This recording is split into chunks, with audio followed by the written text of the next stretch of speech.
Salve Maria! Vamos trocar a tela aqui, porque aqui eu vou revelar sobre o que vamos tratar hoje. Olha ele aí, né? Lorenzo. Bem, gente, ficou até com uma cara estranha.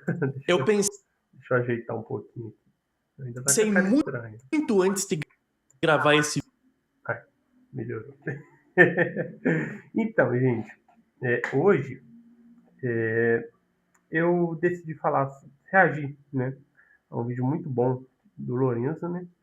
E de eu ter falado muito bom, né? Vocês já podem presumir que eu estou de acordo com o apostolado do Lorenzo. Mas antes eu gostaria de tratar algumas coisas, né? Que eu não havia tratado. Qual é o objetivo do meu canal nessa nova fase? Bem, o que acontece? Quando eu voltei fazendo react de protestantes, né? Eu já estava meio assim, né? Poxa, tem alguma coisa estranha. A coisa tá estranha dentro da igreja, né? A coisa tá muito esquisita. Então, assim, eu fui repensando, mas eu cheguei, por exemplo, a imagem melhorou muito. Se vocês for pegar vídeo antigo meu, de antes de eu apagar tudo, né? Vocês vão ver que a imagem era bem ruim, sabe? A imagem era muito ruim. Então, assim, eu comprei câmera, comprei webcam, e sim, eu tinha o objetivo de crescer, ganhar inscritos, de ganhar likes. Sim, eu tinha esse interesse. Ganhar dinheiro, quem sabe, né? Eu tinha esse interesse, sim, não vou mentir pra vocês. E vocês já viram, né, que eu meio que desisti da apologética, né? Eu acho que existem coisas mais urgentes do que a apologética e mais fundamentais agora do que uma apologética, né? Então, o objetivo desse canal, ele não é ficar rico, quer dizer, ficar rico com o YouTube é uma coisa meio difícil, né? Mas não é ficar famoso, nada disso. Eu não quero ganhar like em cima de ninguém. Esse canal, o que eu estou fazendo é um desabafo. É mais um desabafo do que uma tentativa de ficar famoso, né? Até porque, se vocês forem olhar as visualizações dos últimos vídeos, tipo assim, é muito baixo, né? Teve um só que eu falei do retorno dos protestantes da fé católica, que muita gente viu, né? Mas muita gente, a maioria criticou, né? Não concordou com o que eu disse. Então, assim, eu já esperava, houve uma queda muito forte no número nas visualizações, mas o número de inscritos cresceu. Eu passei dos 600 inscritos. Se tivesse caído, eu ia parar? Não. Né? Eu não arredo mais a minha posição, da posição que eu tomei de reconhecer e resistir. Não arredo. Então, eu não sei nem se o Lourenço é dessa posição. Eu creio que sim. Eu creio que ele seja dessa posição, reconhecer e resistir. Mas existem umas outras posições dentro do tradicionalismo, né?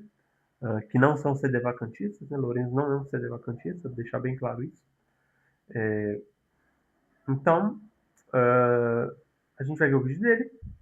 Outra coisa que eu gostaria de falar com vocês é que vocês vejam o relato, eu vou deixar na descrição, do Alexandre Pereira, né? O canal dele é Fé Católica, Alexandre Pereira. Eu disse que eu ia reagir a um vídeo dele e ele, né, ficou muito, muito feliz com isso. Eu ainda vou reagir, só que no momento eu não posso reagir a esse vídeo, mas vocês vão entender por quê logo. Quando eu gravar, eu vou explicar o porquê. E no momento, assim, creio que dentro de um mês eu não vou poder reagir, mas vocês vão entender por quê. Mas vão lá no canal dele, se inscrevam, muito bom. Ele está passando por essa situação. Ele já tem uma caminhada muito maior do que a minha. Ele já tem creio que mais de 5 anos de caminhada já de conversão na fé católica, de estudo. E ele chegou a essa posição. ah, Ele gravou um vídeo dizendo que não ia na missa nova mais, que ia fazer a santificação em casa, e deu os seus motivos. E eu já estava muito nesse espírito já de entender que a crise na igreja é real. A crise na igreja não é uma conspiração de internet. A crise ela é real. Né? O que não é real muitas vezes é o mundo que pintam aí. Né? Esse catolicismo de internet ele não é real. Ele não é o mesmo catolicismo do chão de paróquia, infelizmente. Né? Então vamos lá. vão lá, vejam o vídeo do Alexandre. Seria uma hipocrisia imensa eu virar para vocês aqui, nem ele faz isso, tá bom? E falar para vocês não ir na missa nova mais, porque eu tenho a missa tridentina onde eu moro, né? Então, vai dar consciência de vocês, né? Eu não estou aqui também para incentivar ninguém a pensar faltar a missa nova e fazer a santificação em casa. Isso é da consciência, eu não estou aqui para incentivar ninguém a fazer isso, nem o próprio Alexandre Pereira também não tem essa posição, nem o Lorenzo também. O Lorenzo também não tem essa posição de ficar incentivando ninguém a faltar a missa nova. Isso é uma questão de consciência. Então, isso aí vai de... Se você começar a faltar a missa nova e tiver problema de consciência com isso, eu recomendo, eu creio que não vale a pena, né? Não estou incentivando, então, ninguém a abandonar a paróquia. Não estou incentivando, pelo amor de Deus. Não é isso.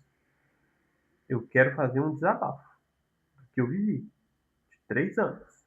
3 anos vendo as coisas, ficando irritado, né? Passando raiva, frustrado, né? A frustração foi só aumentando, né? No ambiente Novo Zordo. Então, assim, eu estou aqui mais fazendo um desabafo para vocês. Bem, como que eu descobri o Lourenço? Uma coisa engraçada, né? Porque quando a gente vê o católico no chão de paróquia, e de novo eu repito, o chão de paróquia ele não é igual à internet, né? Na internet você vê o povo virtuoso, né, e tal. E no chão de paróquia não é assim. No chão de, tipo assim, eu vejo muitas pessoas que elas ficam ali vendo aquelas edits, né? Aqueles padres bem paramentados, aqueles incensos, assim, na missa tridentina, é sempre uma missa tridentina, né? Essas edits de TikTok. E aí, acha que a paróquia é assim. E não é. É capaz que você deu um grande azar de, além de um padre modernista, você encontra um padre TR. Aí lá vai tocar, sei lá, campanha da fraternidade, missa afro, né? Você vai encontrar uma coisa totalmente distópica do que você encontra na internet. Essa é uma realidade. E no chão de paróquia, o que a gente encontra? Pessoas de bermuda na missa, de chinelão, batendo palma, com cabelo bagunçado, né? Você encontra as pessoas, elas não têm, elas vão para um juiz e não é por causa de condição financeira. Mas as pessoas elas vão para a frente de um juiz, elas vestem toda, né, do momento, de um homem, né, ela por causa de um homem que tem uma certa autoridade, a pessoa se veste normal. Mas ela vai para a missa, ela vai de qualquer jeito, ela vai de chinelo, ela vai de camisa de time. E quando eu bati o olho no Lorenzo, né, porque o que acontece? A imagem do católico hoje ela está tão distorcida, né, que a gente pensa assim, católico pode tudo, católico é liberal, e pessoa que usa uma roupa social é um crente, não é um católico, é um crente, né? E quando eu vi o Lorenzo, né? Então, por exemplo, Provavelmente você você vê aqui, ó, por exemplo, deixa eu ver se eu consigo te pegar aqui. Você vê um rapaz jovem, né? Muito tivemos a jovem e vestido de terno, né? Com essas imagens atrás. Você fala, gente, eu nunca vi isso. fase Eu nunca vi isso. final da Ele faz Reconquista. muita careta. Eu nunca vi isso, né? Ah, e eu já tomei um choque de realidade quando eu vi o Lourenço pela primeira vez. Porque não era o que eu via no show de paróquia, né? Aquilo destacou pra mim. Eu falei, gente, esse rapaz tem algo diferente. E tem uma coisa que eu consigo enxergar um católico de fato nele que eu não consigo enxergar no show de paróquia, né? Só que aí o que acontece? Eu comecei a perceber que ele falava muito do Papa. Falava muito mal do Papa Francisco na época, né? E eu tinha ouvido na paróquia que uma pessoa que fala mal do Papa, ela deve ser ignorada. Né? Que não, você deve obediência cega ao Papa. Você tem que obedecer. Se o Papa falou que esse livro aqui, esse missal aqui é verde, você tem que aceitar que ele é verde porque o Papa falou. É basicamente isso. Eu cheguei a um ponto de ver pessoas assim que viam alguma coisa denunciando alguma fala do Papa, elas falavam que deixava de seguir, bloqueava, né? Mas não via aquilo, porque é o Papa, né? Você não pode falar mal do Papa, você não pode, nem se o problema está na sua cara, assim, você não pode falar.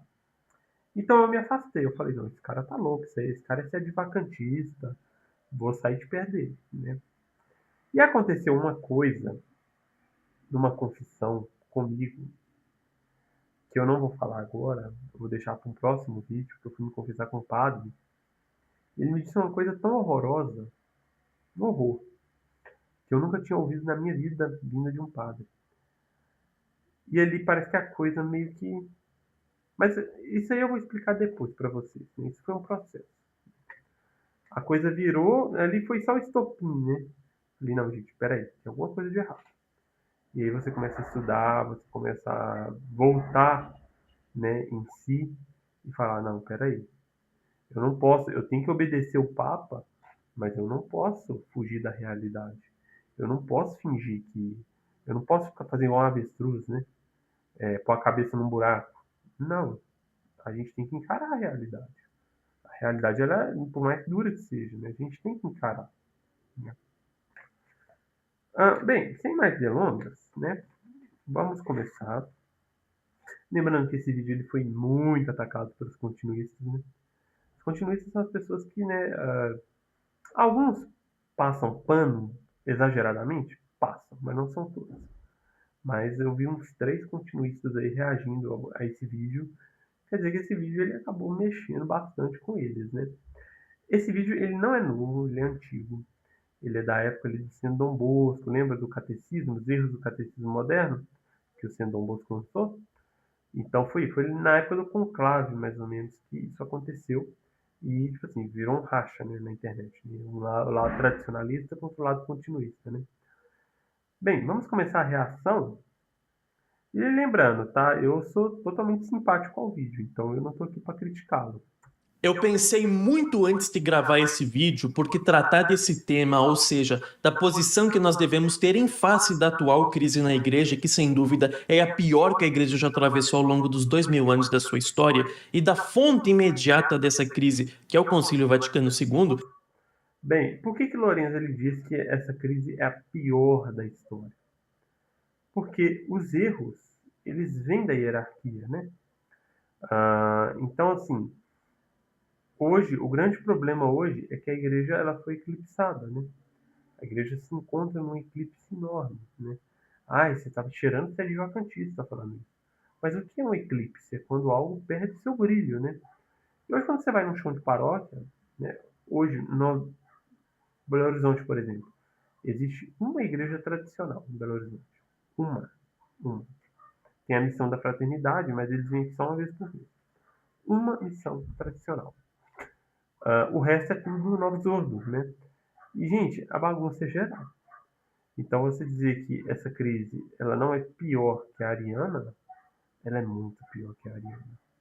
Por quê? Porque o modernismo ele é a cloaca de todas as heresias, né? O arianismo foi uma, né? Eu estou citando o arianismo porque na época do arianismo, 2/3 dos bispos aderiram ao arianismo, né? E hoje não, hoje você tem a cloaca de todas as heresias sendo ensinadas amplamente pelo clero, né? Claro que não todos, né? Não estou falando de todos, mas de uma boa parte, né? E uma missa teologicamente complicada, né? Uma missa estranha, né? Uma missa nova, muito nova, né? Então é isso. É sim a pior crise da história da igreja e ele não exagera ao dizer isso. É mexer num vespeiro. Ainda mais no nosso contexto em que nós vemos aqui no Brasil tantos influenciadores e mesmo padres que até usam batina e se apresentam como conservadores, atacando de forma sistemática os grupos que procuram defender a tradição católica. E, por exemplo, nós vemos aqui recentemente todas as polêmicas envolvendo sacerdotes. Gente, uma coisa, eu sei que eu já estou interrompendo demais, mas tem uma coisa interessante que eu estava vendo ontem. Tem um continuista aí na internet, eu não vou falar quem. É o seguinte, ele vive atacando o Monsieur Lefebvre, ele vive atacando os tradicionalistas, ele vive atacando. A vida dele é atacar os tradicionalistas. E ele posta foto na missa tridentina. Só que você atacar Monsieur Lefebvre e postar foto na missa tridentina é cuspir no prato que comeu. Por quê? Se você tem missa tridentina hoje, é graças a Monsenhor Lefebvre. As missas tridentinas, autorizadas por Roma, foi justamente para fazer frente à fraternidade, uma espécie de concorrência. Por quê? Para que o fiel não fosse à fraternidade aprender uma doutrina anticonciliar, Roma começou a autorizar missas em dioceses. Foi o Ecclesia Dei, né? Então, assim, só tem missa tridentina hoje por causa de Lefebvre e Dom Mário. Bote isso na sua cabeça e não tira mais. Isso é um fato. Só existe missa tridentina hoje por causa de Monsenhor Lefebvre e Dom Antônio de Castro Maia. Senão, a missa tridentina seria apagada do mapa. Então, antes do senhor, por exemplo, aí, a pessoa que vai assistir isso, ela sabe que eu estou falando dela. Antes de você vir postar foto de missa tridentina, lembre-se, você deve isso a Dom Lefebvre e Dom Antônio de Castro Maia. Ponto. Sacerdotes e leigos atacando o Centro Dom Bosco, não apenas por conta da publicação do livro Os Erros do Catecismo Moderno, mas simplesmente se aproveitando da publicação desse livro para atacar tanto o Centro Dom Bosco quanto outros grupos que buscam defender a tradição em face das inovações que se introduziram no seio da Santa Igreja pelos modernistas a partir do Concílio Vaticano II. Muita gente acha que o tradicionalismo se resume à fraternidade. Não é. Tem a resistência. E tem os grupos que sim, estão em comunhão, mas eles ainda celebram a missa tridentina e eles têm até autorização para criticar o concílio. É o caso do IBP. Né? Ele fala, mas a crítica tem que ser de forma branda, né? Só que na prática não é bem assim, né? Na prática é crítica mesmo, né? Diante de tantos ataques, eu procurei não entrar de início nessa polêmica porque é muito triste que nós vemos aqui no Brasil leigos, sacerdotes brigando e se criticando mutuamente, mas chega um ponto em que é necessário reafirmar a posição do meu canal e do meu apostolado, que é a posição pública que eu mantenho desde a fundação do canal em face da problemática da crise na igreja, mas que se temos tantos ataques em relação à tradição e aos grupos tradicionais, é importante que os grupos tradicionais, mais uma vez, explicitem aquilo que acreditam e aquilo que defendem, e é isso que eu quero fazer no vídeo de hoje. Uma coisa interessante sobre a continuismo, né? Eu queria entender esse pensamento, porque é o seguinte, de fato eu tinha uma visão totalmente errônea sobre o continuismo. Eu achava que o continuismo era você defender o concílio a todo custo. E realmente não é. O que o continuista ele vai dizer? Ele vai dizer que o concílio deve ser interpretado segundo a tradição. Tá, beleza. Mas quem fez o concílio? A hierarquia. Quem está interpretando errado? A hierarquia. Então, assim, como é que a hierarquia se une para fazer um concílio e a hierarquia decide interpretar errado o concílio? E o Papa não faz nada, né? Ah, faz, mas não é obedecido. Claro, porque o concílio é ambíguo, né? Ele não é obedecido porque cada um interpreta como quer. Então, se cada um interpreta como quer, o problema está no concílio, é a letra do concílio. O concílio é confuso, o concílio é ambíguo. O concílio é feito para ter múltiplas interpretações. Então, não, né? E outra coisa, não precisou de hermenêutica da continuidade no Concílio Vaticano I. Não precisou disso. Tem grupo de hermenêutica da continuidade para falar, para interpretar o Concílio Vaticano I de acordo com a tradição? Não. Os papas pegaram o concílio, pronto, vamos implementar, deu certo. Ah, e tem os veterocatólicos. Tá, quantos veterocatólicos você conhece? Eu não conheço nenhum. Quantos tradicionalistas você conhece? Eu conheço vários. Peraí, tem algo de errado. Por que tantas pessoas se opõem? Será que é porque tantas pessoas veem que a coisa degringolou? Né? E outra, né? É o pensamento. Como é que a hermenêutica da continuidade ela diz que o concílio deve ser interpretado de acordo com a tradição, sendo que bispos, padres, o povo que esteve lá no concílio, eles não fizeram isso, né? Como? Como pode isso, né? Um pior, né? Um concílio que é pastoral, um concílio que é falível, né? Antes fosse um concílio dogmático, aí a gente teria um problema muito maior. Mas é um concílio pastoral que as pessoas que o fizeram não estão sabendo interpretar ele. Então, qual a lógica disso? Qual a lógica dessa hermenêutica da continuidade? Né?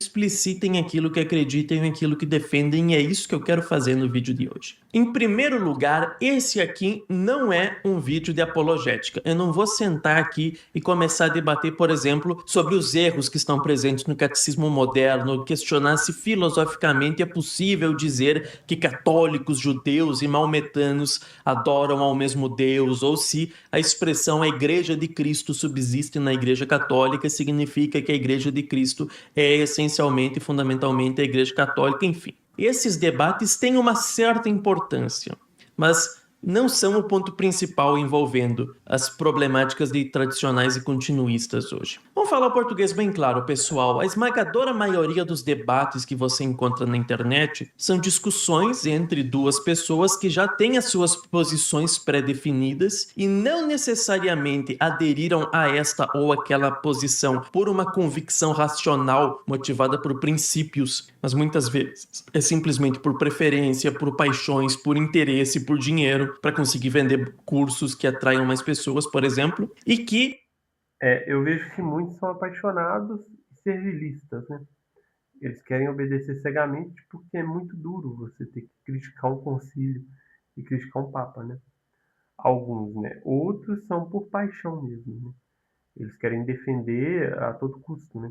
Eu defendi várias coisas que o Papa Francisco fez. Na época do Todas as religiões são caminho para Deus, nossa, eu defendi demais o Papa Francisco. Eu entrava em guerra contra protestantes para defender o Papa Francisco. Só que era uma luta apaixonada, né? Eu tinha que defender a igreja que eu me converti ao catolicismo. Agora eu tenho que defender tudo, né? Eu achava que eu tinha que defender tudo, que eu tinha que aceitar tudo que vinha de Roma, né? Ah, então, assim, eu passei pano para coisa demais. Eu passei pano por Fiducia Súplicas, gente. Eu li o Fiducia Súplicas realmente ali. Quando você vê aquele documento, você não vê nenhum problema grande ali, apesar que o documento chama pares coloridos, né? Eu não vou falar o nome para não dar problema. De casais, o que é um erro, né? Não existe uma heresia expressa ali. Assim, nossa, pá, heresia. Não, mas o documento ele traz o quê? Confusão, né? E aí o que você tem que fazer? Você tem que fazer uma hermenêutica da continuidade disso também, né? O documento gerou muita confusão. E eu te garanto que muita gente também caiu nesse pecado. Muita gente que era casta, né, que seguia a doutrina da igreja, caiu no pecado porque acreditou que o documento liberava. Ah, mas não, mas aí o documento não liberou, então não, a igreja está livre de culpa. Mas, gente, não é bem assim. As pessoas, é claro que elas vão pegar o que a mídia está falando. Olha o que a mídia falou na época. A mídia falou que não, agora ó, tá liberado, né? Ainda mais no Brasil. O Brasil não é um país que tem uma cultura de leitura, de buscar informação. Eles acreditam na primeira coisa que veio pela frente. Então foi um documento extremamente irresponsável por parte do cardeal Tútil e do Papa Francisco. Esse documento foi absurdamente irresponsável, né? Quantos caíram no pecado por conta desse documento, desse maldito documento, né? Então não, gente, não tem como passar pano para isso. Infelizmente, não tem como fazer hermenêutica da continuidade. Olha, tem um aí que fala, né? Provando a ortodoxia do Papa Francisco. Gente, pelo amor de Deus. Eu acho que foi antes do documento, eu não posso ser desonesto também. Mas o Papa Francisco ele veio com uma linguagem ambígua, uma linguagem confusa. Uma hora pode, outra hora não pode. Ah, não, pode dar comunhão para casais de segunda comunhão, mas não pode. Pode abençoar pares coloridos, mas não pode, né? Então ficou uma coisa muito confusa, né? A gente não sabia o que fazer, como fazer. E eu lembro que no dia que lançou esse documento, eu ia conversar com o padre para fazer minha profissão de fé. Por quê? Eu fui batizado no protestantismo, né? Só que meu batismo foi válido. Então eu tinha que fazer uma profissão de fé, só que eu tinha que conversar com o padre antes, né? Conversar, para entender, né? Porque eu estava indo para a igreja católica, né? Igreja Católica Novos Ordos, tá? Missa nova. E foi o dia do documento. E, nossa, um dia eu fiquei tão confuso. Eu quase falei, não, vou mexer com isso não, vou mexer com a igreja católica não, porque a coisa tá muito bizonha aqui. Mas graças a Deus eu continuei, conversei com o padre. Eu já sou crismado, já tenho todos os sacramentos, tudo bonitinho. Mas foi um dia terrível, né? Dada a confusão, né? E, nossa, e protestante inventando coisa. Ai, Só pela a munição que isso deu para os protestantes já foi algo terrível. Porque os protestantes começaram a falar: olha, gente, a igreja católica agora é a igreja inclusiva, né? A igreja tipo da Lana Holder, né? Então, assim, eles espalharam muita mentira, sabe? E eu já vi pessoas usarem o Papa Francisco como argumento para defender as práticas e, gente, não foi legal isso. Isso não foi nada legal. Isso foi a pior coisa, uma das piores coisas que eu já presenciei como católico. Vamos deixar o Lorenzo continuar. Lançam esses argumentos nos seus debates e discussões para ver se conseguem confundir o adversário e granjear o apoio da opinião pública católica, conseguem os aplausos da plateia. Só que o que isso acarreta? E uma coisa interessante, teve uma agora, um padre aí, né? O padre José Eduardo, né? Ele é uma figura pública, então eu vou citar figura pública. Só pessoa que for privada, né? Pessoa que tem a vida dela, que eu não vou falar. Mas o padre José Eduardo, num podcast, ele soltou aí o No Barco Podcast, vocês podem olhar. Ele soltou que 50% do clero da fraternidade virou ou ateu ou satanista, né? Só que ele falou isso baseado em quê? Cadê a prova disso, né? Porque eu não conheço esse tanto de ex-sacerdotes da fraternidade que viraram isso. Vocês conhecem? Vocês têm um dado para saber? Então é muito irresponsável, né? E a fraternidade nada mais vive do que a fé antes do concílio. Quer dizer que antes do concílio também aconteceu isso com os padres, né? Então, sem lógica, né? É o seguinte: discussões onde pelo menos um dos debatedores perde o mais elementar contato com a realidade, repetindo argumentos completamente vazios, se esquivando das refutações que recebe simplesmente porque não aceita abandonar a posição que já definiu a priori. E aí vem o lado do continuismo. Nós chegamos no mundo fantasioso dos continuistas, onde, por exemplo, há pessoas o Papa Leão aqui. Ah, mas o que Papa chegam Leão já ao ponto tinha. de dizer O Papa Leão já tinha sido eleito, perdão. que não há nenhum problema no documento Fiducia Supplicans do Dicastério para a Doutrina da Fé, que autoriza bênçãos a pares do mesmo sexo, sob a alegação de que a bênção é para as pessoas e não para a união pecaminosa. Nós vemos padres que usam batina se Não, gente, uma coisa interessante. Desculpa, Lourenço, te interromper de novo. De fato, beleza. Quem garante que o sacerdote vai interpretar desse jeito? Quem garante? Quem garante que o sacerdote vai falar, não, aqui, ó, tem um documento aqui, ó. Vem cá, vou abençoar. E vai dar. Teve uma foto de um padre aí que ele chamou dois caras, os caras de mão dada dele lá, ó, abençoando, né? Então a confusão que esse documento trouxe, gente. Como é que você pode passar pano para isso, né? Não tem como, né? E essa coisa interessante que o Lourenço falou, né? Essas pessoas continuistas parecem ter perdido a noção da realidade. Parece que, tipo assim, eles não enxergam a crise. Ah, não, vamos esperar. Eu tenho um professor que eu admiro muito aqui, mas eles soltam argumentos que, gente, não dá. Precisamos esperar mais, sei lá, 200 anos para compreender o concílio, né? Poxa, mas olha o tanto de alma que foi para vala depois do concílio. Vala fala inferno, né? Olha o tanto de apostasia, olha o tanto de problema. Será mesmo que esse concílio veio para acrescentar alguma coisa? Será mesmo que o estado atual, né, é um estado de ordem, que não milhões de almas vão para o céu? Como um concílio pode fazer, pode causar, levar pessoas ao pecado e levar para o inferno? Isso é uma coisa boa? Não tem como, gente. Não tem como, né? Então, e outra coisa que eu vejo, igual o Lourenço falou, esse fiducia súplica, esse negócio de Pachamama. Gente, você vê esse povo defendendo, chega a dar dó. Chega a dar dó o nível de ilusão dessa pessoa, né? Para defender uma coisa dessa, né? Não é possível, sabe? A pessoa vê o erro na frente dela e fala, não, em nome da obediência, a gente vai aqui reinterpretar tudo, vamos mexer os pauzinhos aqui e dar a entender que nada disso aconteceu. Sabe? Negar a realidade não vai fazer ela deixar de existir, né? Pensa num pai e numa mãe que tem um filho colorido. Aí esse pai e essa mãe faz de tudo, sabe? Pra, pra não ver que o filho é.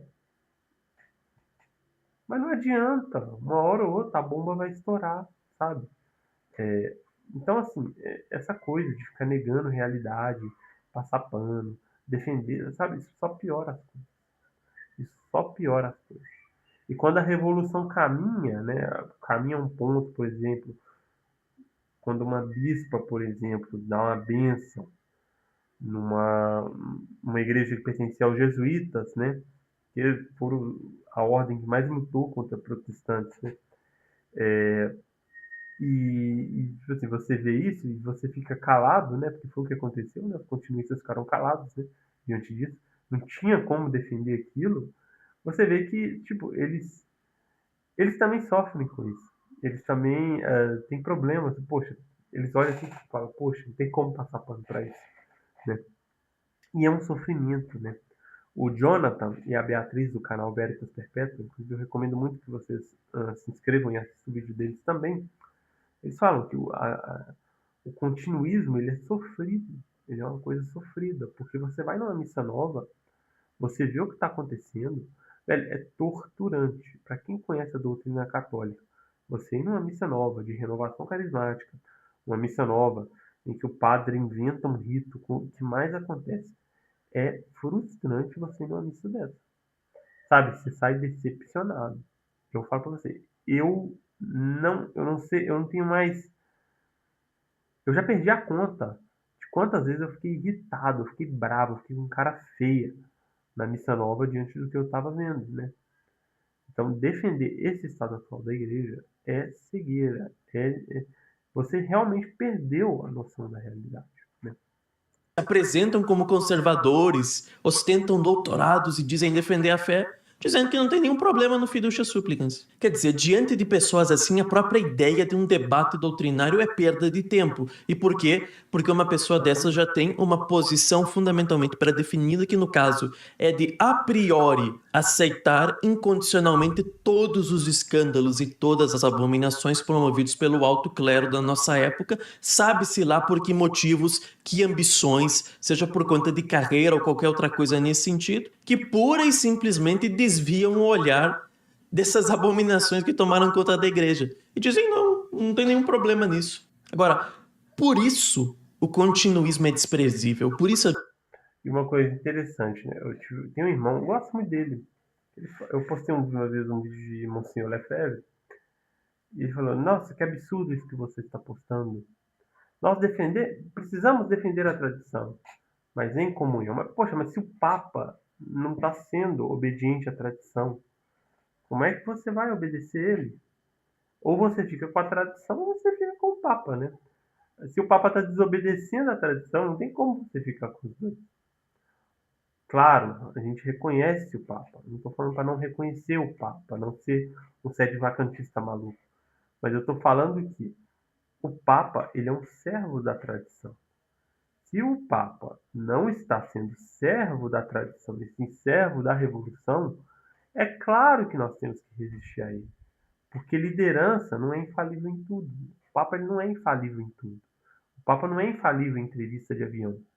Não é infalível nessas opiniões pessoais dele. Ele é infalível em certos aspectos. Deixa eu deixar o Lourenço falar, porque já temos aí 4 minutos e eu já falei demais. Eu desprezo o continuismo. Mas o que eu entendo aqui pela palavra continuismo? É não só a tentativa de defender as inovações provenientes do Concílio Vaticano II, mas, sobretudo, a negação rotunda e cabal de que a igreja se encontra na pior crise já vista ao longo de toda a sua história. Esse é o pecado da negação da verdade conhecida como tal. Veja, se você que está me assistindo acompanha o meu canal, se você não se considera um tradicional, tudo bem. Se você, por exemplo, eu tenho muitos inscritos que gostam da missa tridentina, mas ao mesmo consideram até que ela é mais piedosa que a missa nova, mas ao mesmo tempo não vêem problemas numa missa nova bem celebrada. Reconhecem que houve muitos problemas trazidos após o Vaticano II, mas de fato é um concílio. É uma coisa muito delicada tratar desse tema. Que questiona Era o meu problema, porque eu via os problemas, mas eu tinha um mega escrúpulo de falar do concílio. E essas coisas que eu estou falando aqui para vocês hoje, há uns meses atrás eu não conseguiria. Eu não conseguia falar mal do Concílio Vaticano II. Eu não conseguia falar o que eu falo hoje. Mas, gente, as coisas vão se mostrando, né? As coisas vão se revelando, né? você vai vendo que não tem como você continuar vendo isso e falar, nossa, tá tudo bem, né? Eu comecei a perceber que se eu continuasse com o mesmo discurso, eu iria perder a fé, né? Por exemplo, aqui em volta aqui, todas as missas que tem aqui, eu não recomendo para ninguém, porque todas elas têm um problema, todas elas têm um sacrilégio. Esses padres, tipo o Padre Paulo Ricardo, que celebra uma missa excelente, né? É uma missa nova, mas ele celebra em latim, é super piedoso, com muito incenso, mulheres de véu. Ah, é interessante, nossa, demais. Se você tem uma missa dessa perto e não tem problemas de consciência ao frequentar uma missa nova, meu, é maravilhoso, né? Agora, é a realidade? É a realidade das paróquias? É igual eu falei. O catolicismo de internet, ele está na internet, ele é uma bolha. Ele não é o catolicismo do chão de paróquia. O chão de paróquia tem algo completamente diferente. Pelo menos aqui em Belo Horizonte, né? E onde eu frequentei, né? É uma realidade totalmente diferente, né? Então, sortudo é um continuista que tem uma paróquia do Padre Paulo Ricardo, por exemplo, um padre igual o Padre Paulo Ricardo, né? É muito sortudo, né? Ele não vai, às vezes ele nem perceba o problema, né? Pior, né? O continuista que vai na missa tridentina, né? Aí esse aí é tipo aquele pai, aquela mãe. Tem um casal famoso aí que eles defendem ideologia de G. Eu não vou falar por causa do. Você sabe. A ideologia lá que nega que homem é homem. E aí, eles pegaram os filhinhos deles e colocou a menina de rosa e o menino de azul, né? Eles defendem a ideologia para os outros, mas para mim é tradição, é costumes, é valores, né? Mas para os outros é revolução, né? É o continuista que vai na missa tridentina. Define a revolução para os outros. Eu fico aqui na tradição, né? Eis a hipocrisia, né? Ou não, por exemplo, como que é possível chamar João 23 ou Paulo VI de santos, mas foram canonizados? E aí, como que a gente se porta em relação a isso? Ele traz muita informação interessante, então eu tenho que parar toda hora, mas eu tenho que comentar tudo. Eu tinha um mega escrúpulo com isso. Poxa, como é que eu vou negar aqui? Não é negar que é santo, mas a gente tem que se manter calado sobre essas canonizações. A gente prefere não comentar e esperar que isso se resolva no futuro, né? Isso se a gente estiver vivo, né? Mas, por exemplo, como é que uma Faustina, com aquele livro problemático, aquele diário problemático, né? Cheio de textos estranhos que exaltam a Faustina, né? Como é que aquela mulher ela foi teve o livro dela aceito, né? Tipo, é muito estranho isso, né? Como é que papas que causaram tão mal através do concílio, hoje eles são santos, né? Tem como explicar isso? Às vezes eles sejam santos, talvez eles sejam santos, né? Eu não estou negando isso. Mas no momento, nós da posição tradicionalista, a gente evita cravar isso, né? Papa Paulo VI ele tocou uma revolução dentro da igreja, né? Uma revolução de tiara e capa, né? Como diz, se não me engano é o livro de Monsenhor que trata sobre isso. E ele mesmo depôs o reinado de Cristo, né? O reinado social, meio que aquela coroa que ele deixa lá e doa, né, aos pobres, né? Aquilo é um sinal claro, né, de que aquele reino da igreja, né, já não seria mais o mesmo, né? Então vamos continuar. Gente, se essa é a sua posição, eu respeito por inteiro. Eu respeito as suas inquietações.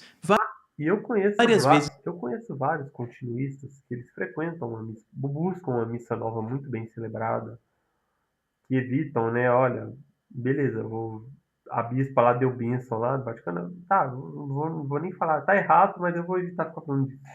Tudo bem, né? A questão é você passar pano para isso, né? A questão é você achar que tá tudo bem, né? Que tá tudo normal, né? E igual o Lourenço falou, negar a realidade, né? Você negar a realidade, você está criando um grande problema para você. Porque daqui a pouco eles vão estar ordenando mulheres, mesmo João Paulo II, infalivelmente tendo declarado que isso não vai acontecer, e você está lá fazendo a hermenêutica da continuidade em cima disso. Né? Não, vejam como isso aqui é possível, porque olha lá na patrística e tal, e cria um argumento qualquer. Né? Ah, teve uma irmã essa semana, ela é do Coral Palestrina, que eu amo, né? E ela estava defendendo Padra em plena TV Aparecida. Como isso pode? Né? Isso já é algo enraizado no clero, né? Enraizado em ordens religiosas. Eu já ouvi gente, jesuítas, pessoas relatando que jesuítas falam que a Igreja Católica é uma vaca velha, que a igreja Católica tem que se inovar, né? Inovar mais do que já inovou. Né? Então, gente, não demora. Não creio nessa aparição de Anguera. Pelo que eu já vi, Anguera falou sobre isso. Mas eu não creio nessa aparição. Mas eu vejo que a coisa está caminhando por um caminho estranho, sabe? Um caminho muito esquisito. E se nós não voltarmos à realidade, a gente vai apostatar. Porque a tendência é a gente perder a fé diante disso. Aqui no meu canal eu recomendo livros que tratam desses temas, como Iota Uno, como o Reino se lança no Tibre, como o Concílio Vaticano II, uma história nunca escrita, como as considerações sobre o Ordem Mista de Paulo VI, que agora foram publicadas em 2 volumes separados, mas enfim, isso é uma coisa. E não se enquadra aqui no que eu desprezo enquanto continuismo. O que eu desprezo é esse pessoal que, por exemplo, vem criticar a teologia da libertação, que cá entre nós, vamos falar o português claro hoje. Você vê pessoas que toleram todo tipo de heresia dentro da igreja, que toleram a pseudo-piedade protestante que invadiu as fileiras dos ambientes católicos, por exemplo, nos grupos carismáticos, as tendências judaizantes presentes no caminho neocatecumenal, mas que criticam com unhas e dentes a teologia da libertação e sabe-se lá por que escolheram essa vertente do modernismo como um espantalho para atacar. É porque essa corrente do modernismo, ela é a mais escancaradamente rompida com a tradição, né? Porque eles negam o catecismo sem dó, né? Eu estudei numa Ao faculdade mesmo tempo que da teologia da libertação e eu vi negação do purgatório, negação do inferno, ah, professores que não sabiam dizer ao certo para onde que a gente ia depois da morte. E eu vi tanto absurdo lá, vocês não têm noção.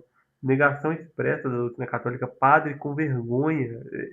Tinha padres lá que eles andavam igual hippie, eu não vou dizer hippie, mas igual sabe aqueles caras que vai pra balada, né, vai curtir a vida? Os padres lá vestiam assim. E eles não gostavam de ser chamados de padres. Eu fui na maior inocência chamar um padre lá, que se apresentou como padre, e ele, não, meu nome é tal. Me chame assim, eu não sou padre. Quer dizer, ele é padre, mas ele não podia chamar assim. Então já é meio que uma tentativa de tentar destruir o sacerdócio, né? Você vê que a TL, ela já é a ruptura mesmo, ela já é a ruptura total, né? E esses grupos, renovação carismática, caminho neocatecumenal, não vou falar porque eu não conheço. Mas a renovação carismática, por exemplo, eles ainda mantêm aquela coisa da moral, né? Mas se você for olhar a prática, é uma coisa também totalmente. Não é católico aqui. Aquele negócio de labare, labare, labare, lá, que é a língua, né? A língua a suposta língua dos anjos, né? Aquilo não é católico. Eu vim do protestantismo. E aquelas coisas, aquelas músicas sentimentalistas, o caicai, eu vi tudo isso no protestantismo. Aí você fala assim, não, mas a igreja católica, ela também pode receber os dons. Mas, poxa, cadê os dons antes do Vaticano II, né? O Espírito Santo, ele esperou o Vaticano II, as mudanças para atuar na igreja? Poxa. E outra, né? Se você fala que a igreja perdeu esses dons, você está dizendo também que a igreja falhou como depositária da fé. Né? Eu tava vendo uma freira carismática outro dia, que ela canta uma música. Ela age igual uma pastora nos clipes dela, né? É igual assim uma pastora. E de hábito, uma coisa muito estranha, muito nada a ver. E ela falando, não, eu sou batizada no Espírito Santo. Mas como assim, né? Isso é o quê? Seria o quê? Um oitavo sacramento, né? E outra coisa, tem um documento da CNBB que vocês podem pesquisar, que ele fala que os carismáticos, eles devem evitar... Documento sábio, sabe? Um documento muito sábio da CNBB, até surpreende, né? É que dizem que os carismáticos, eles devem evitar chamar que eles chamam de infusão do Espírito Santo de batismo, porque dá a ideia de oitavo sacramento. E o oitavo sacramento está condenado no Concílio de Trento. E aí você vê uma freira falando que é batizada no Espírito Santo na maior normalidade, né? Não, eu recebi o batismo no Espírito Santo, né? Dando a entender o quê? Que recebeu um oitavo sacramento, né?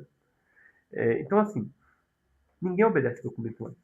Você vê, a CNBB, que eles tentam negar, né, os conservadores, eles tentam, não, a CNBB não representa a Igreja Católica, é claro que representa.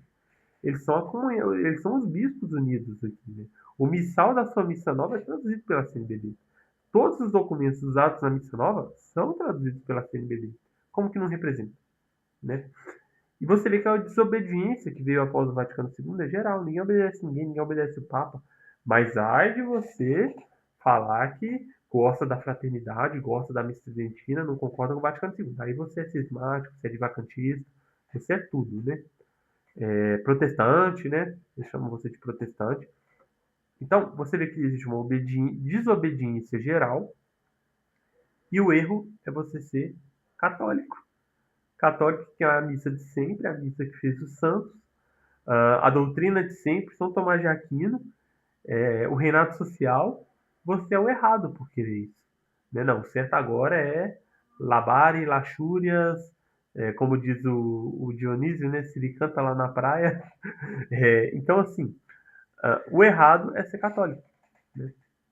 Você pode inventar tudo. Você pode ser um pentecostal de terço na mão, que não tem problema, né? E o problema é a TL, né? A TL que está praticamente morta, né? É, inclusive tem uma paróquia aqui perto de casa que os jesuítas teve que ir embora porque não tem vocação. A TL que é um bicho morto é que é o problema. Mas os nossos problemas aqui não. Tá tudo em hermenêutica da continuidade. E não é assim. Eu fui desses que o Lourenço citando, que o problema é a teologia da libertação. O grande problema é a teologia da libertação. E não é, né? Escolheram, infelizmente, um espantalho para bater, né? Que é a teologia da libertação. Sendo que o problema é geral, né? A igreja conciliar inteira, ela está imersa em confusão, né? Que estendem os braços e às vezes até praticam essas outras vertentes do modernismo, como por exemplo o carismatismo. Mas eu critico esses continuistas que, criticando a teologia da libertação, que criticando por exemplo Frei Beto ou Leonardo Boff, tem a falta de vergonha na cara de reconhecer que a fonte, não só da teologia da libertação, mas de todos esses erros presentes dentro da igreja hoje, vem do Concílio Vaticano II. Que tem a cara de pau de sustentar que o Concílio Vaticano II, de algum modo, foi benéfico para a igreja. Porque uma coisa que eu entendo perfeitamente é você vir aqui e dizer, Lorenzo, olha, a gente sabe que o Concílio Vaticano II trouxe confusão, trouxe muitos maus frutos, mas foi aquilo que foi feito a partir do concílio, os modernistas raptaram o concílio, tudo bem, nós podemos inteiramente conversar a partir dessa sua visão. Agora, sustentar que o Vaticano II foi bom para a igreja, ao mesmo tempo que não se assumir como herege modernista, é muita hipocrisia, pessoal, é muita falta de vergonha na cara. Quando a gente vê pessoas... E existem umas negações tão óbvias, né, gente? A abertura do Concílio Vaticano II, o Papa João XXIII, ele fala uma coisa absurda, né? Que ele diz que a igreja agora usará a misericórdia como uma... A igreja usará a misericórdia em vez do combate. Porque essa ideia da igreja que combatia os erros é uma coisa medieval, é uma coisa antiga, que não funciona mais. E que agora a igreja usará a misericórdia porque o ser humano, olha só o que ele diz, que o homem ele combate os erros por si só. Porque ele já conhece, ele viveu duas guerras, né? E agora ele vai combater por si só os erros, né?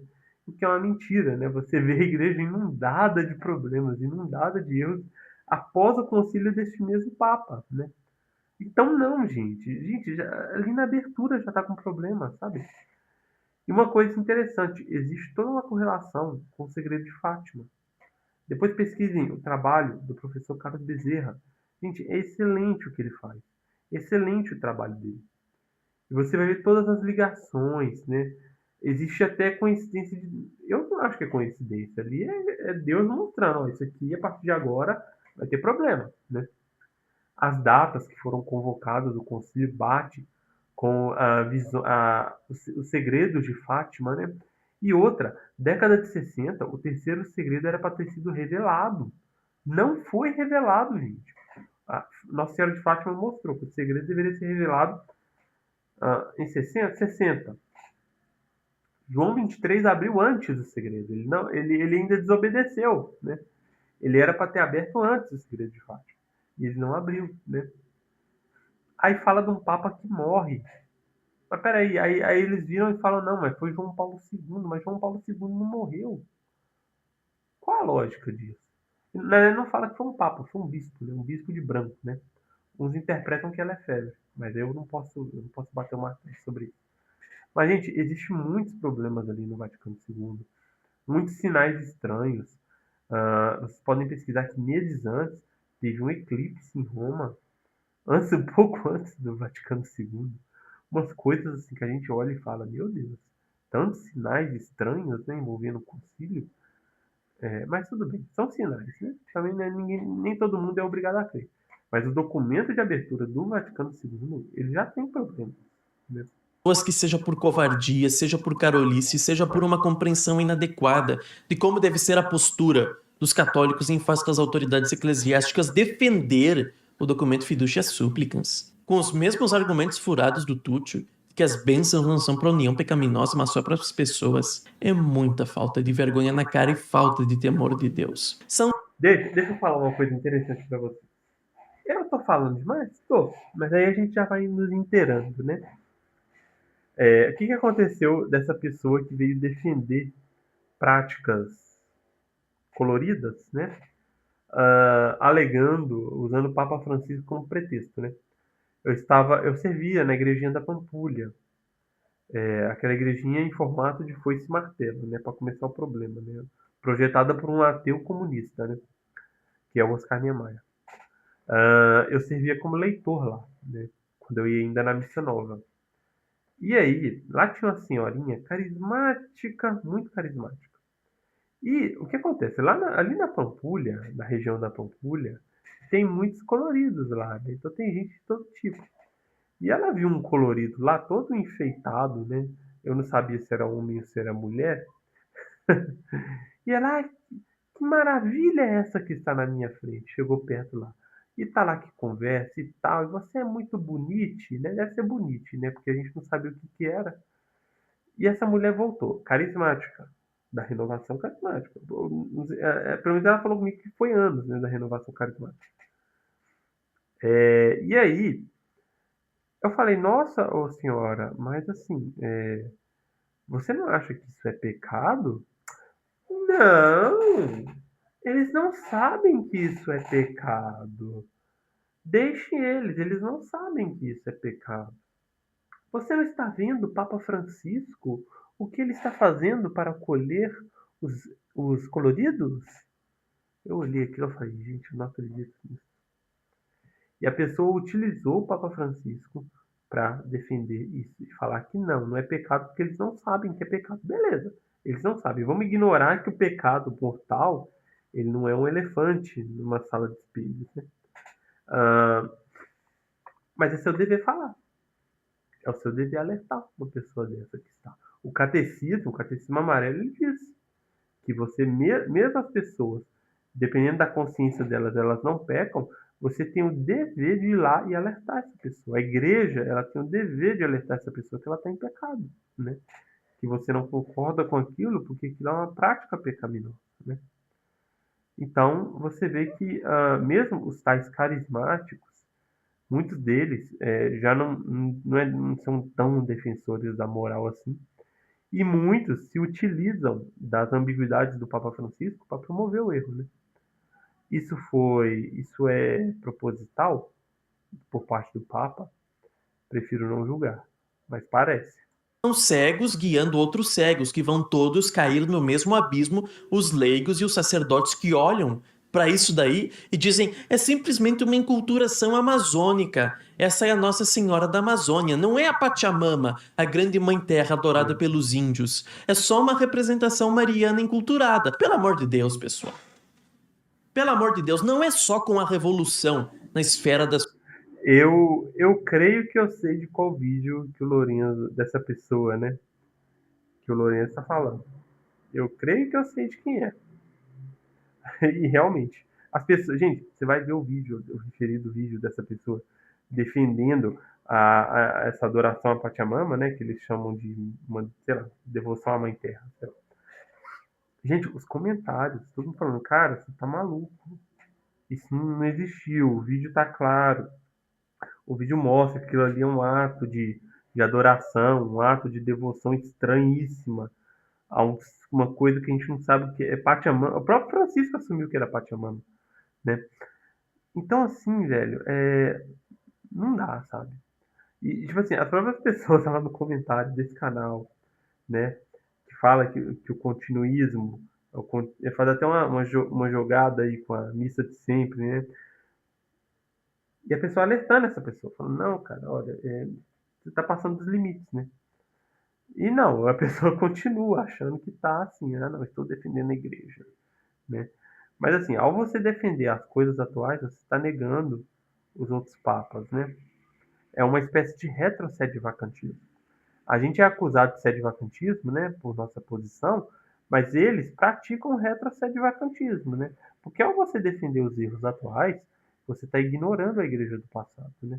A igreja que foi eclipsada. Da sociedade temporal que nós chegamos no ponto de precisar demonstrar com argumentos e documentos que a grama é verde, ou que, por exemplo, homem é homem e mulher é mulher. Dentro da crise na igreja, nós chegamos no ponto de precisar demonstrar que isso da Pachamama, por exemplo, um culto pagão. E nós encontramos católicos que se deparam com declarações como essa e que tentam de algum modo justificar o que disse o Papa Francisco. Tutte le religioni sono un cammino per arrivare a Dio.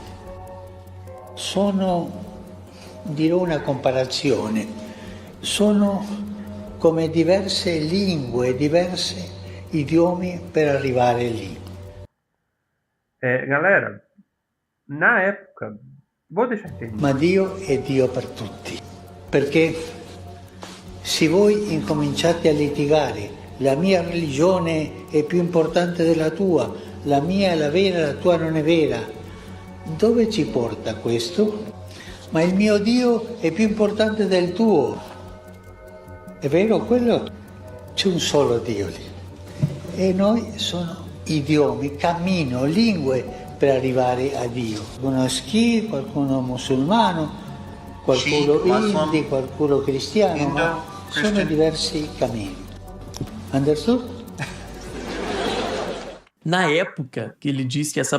Eu passei pano para isso, tá? Eu discuti com um protestante no TikTok defendendo o Papa Francisco. Não, olha o catecismo aqui, né? O catecismo fala que a igreja, a pessoa, como é? Todas as religiões, elas são, eu não lembro muito bem, mas tem questão de consciência, né? Que isso já é uma definição até pré-conciliar. E aí ele cita que o protestante citou, né, que o próprio catecismo fala que a missão da igreja é evangelizar, né? E eu falo, não, mas não é bem assim. São Francisco disse, evangelize, se possível, por palavras. Então eu passei muito pano para isso. O que os continuistas vão dizer, eu já vi esse argumento, né? Que, não, é porque ele estava num país muçulmano lá, né, um país, né, de outra religião. E se ele chegasse e falasse daquela forma, que só na igreja católica tinha salvação, ele ia trazer um mal-estar. Só que a gente tem que pensar o seguinte. Primeira coisa, existe outros jeitos dele ser respeitoso e defender o dogma católico. Ele não precisava atacar. Ele podia muito bem defender a igreja, defender o dogma da igreja, de que fora da igreja não há salvação, de uma forma assim, respeitosa, sem ofender os outros. Até porque uma ofensa nessa posição acaba afastando as pessoas da conversão. Então eu concordo com isso. O problema é que existiam outras formas dele falar, né? Não precisava falar dessa forma. E beleza, né? Deixa o povo lá, daquele país, que se não me engano é Indonésia, Indonésia ou Malásia, não sei. Beleza, confortável, mas olha a confusão que ele causou aqui no Ocidente, né? E as pessoas, assim, ele não pode esquecer que aqui também a fé católica está enraizada aqui no Ocidente, né? Então eu vejo que essas falas, elas são muito problemáticas. Elas mais trazem malefícios do que benefícios. Não tem como passar pano para isso. Essa blasfêmia escandalosa, eu ouvi gente nas redes sociais tentando dizer que realmente sim, o Papa está certo. Todas as religiões apontam para Deus, no sentido de que há elementos verdadeiros da lei e da moral natural presentes em todas elas, como se essas religiões não fossem outra coisa senão caminhos de perdição. Afinal, não existe mal absoluto, não existe nenhuma religião ou nenhuma ideologia que contenha em si a mentira e o mal absoluto. O próprio satanismo contém vários elementos de verdade, como por exemplo o da existência do demônio, seja enquanto entidade, seja pelo menos enquanto um símbolo, mas enfim, é uma verdade, o demônio existe e Deus existe. Agora, isso quer dizer de algum modo que o satanismo deixou de ser mal? Eu até me pergunto se a gente vai chegar no ponto em que nós precisamos argumentar em face de padres de batina que o satanismo é mau. Porque parece que essa recusa voluntária e consciente de encarar a realidade tal qual ela é, simplesmente porque ela é desagradável e nos obriga a tomar uma posição que vai atrapalhar a nossa carreira dentro da igreja, por exemplo, por, sei lá, um padre que sonha em ser bispo. Se nós chegamos nesse ponto, é porque a nossa recusa contra a verdade conhecida como tal há muito tempo se tornou pecaminosa e gravemente pecaminosa. Agora, o que eu quero com esse vídeo? Gente, aqui ele vai falar da fábula do rei Tanu. Mas eu não vou continuar por quê? Porque o vídeo já está muito longo e o YouTube não gosta de vídeos muito longos. Então eu vou encerrar por aqui e aí a gente continua numa parte 2, tá bom? Eu espero que vocês tenham gostado do vídeo. Se vocês não conhecem o trabalho do Lourenço, eu recomendo muito que vocês conheçam, porque é muito bom o trabalho dele. Ele faz um trabalho excelente. Se não fosse Lourenço, se não fosse Dom Bosco, se não fosse todos os canais tradicionais, eu acho que eu não estaria na Igreja Católica hoje. Mas logo eu explico isso para vocês nos próximos vídeos. Eu creio que é só isso que eu tenho para dizer para vocês. E é isso. Curtam, se inscrevam, compartilhem, né? E logo estamos aí de volta para a parte 2 deste vídeo do Lourenço. Só para lembrar, eu faço parte do grupo também do WhatsApp do Lourenço. Eu sou membro, então se vocês quiserem apoiar também o Lourenço, seja membro do canal dele, é baratinho, eu pago bem barato a minha assinatura, e você tem acesso ao grupo também, que lá somos todos nós, né, tradicionais, e a gente tem uma experiência muito legal lá no grupo também. É isso então, salve Maria, fiquem com Deus, e até a próxima.